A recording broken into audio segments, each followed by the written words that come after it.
Hello guys, আসসালামু আলাইকুম। ভিডিওটা শুরু করলাম। শুরুতে আমি কাঁচামরিচ পেঁয়াজ কেটে নিব, সসপাতা কেটে নিব, ডিম ভাজবো, লবণ দিয়ে দিব, কাঁচামরিচ পেঁয়াজ ভালো করে মথে নিব। এখানে আমি 2টা ডিমের 4টা কুসুম আমাদের ডিম ভেঙে দেখলাম যে 4টা কুসুম 2টা ডিমের। তো আমরা 4টা ডিম নিয়ে আজকে রান্না করব। যেহেতু 2টা ডিম এখন বলতে হবে 4টাই।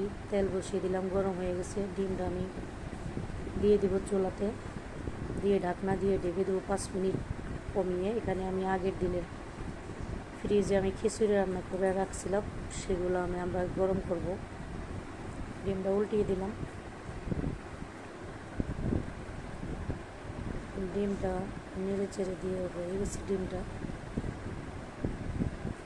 ডিমটা নামিয়ে ফেললাম। এখন আরও ডিম দিয়ে দিব চুলাতে, আরও 2টা ডিম রয়েছে, সেটা দিয়ে দিব, ঢাকনা দিয়ে ঢেকে দিব। এখন আবার উল্টিয়ে দিব,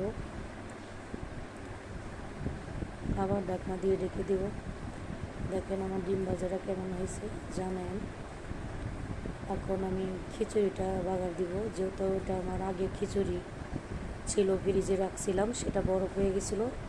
এখন কাঁচামরিচ পেস্ট দিয়ে দেবো। শুরুতে তেল দিয়ে দিলাম, এখন নেড়ে চেড়ে একটু ভেজে নিব।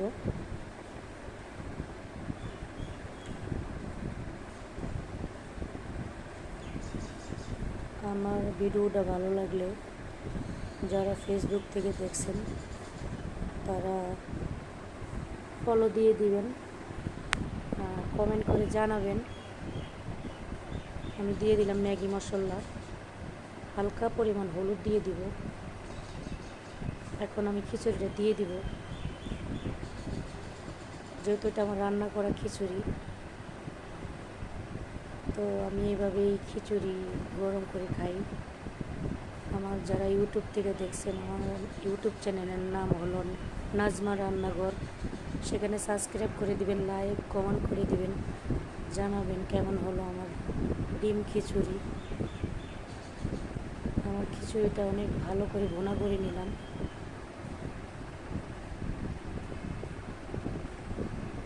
নেড়ে চেড়ে একদম ভাজা ভাজা করে নিলাম। আমি খিচুড়িটা আধা ঘন্টা প্রায় ভাজা ভাজা করছি, গ্যাসের চুলায় কমিয়ে দিয়ে। ফাইনাল লুক আপনাদের দেখালাম। কমেন্ট করে জানাবেন, ফলো দিবেন। আল্লাহ হাফেজ।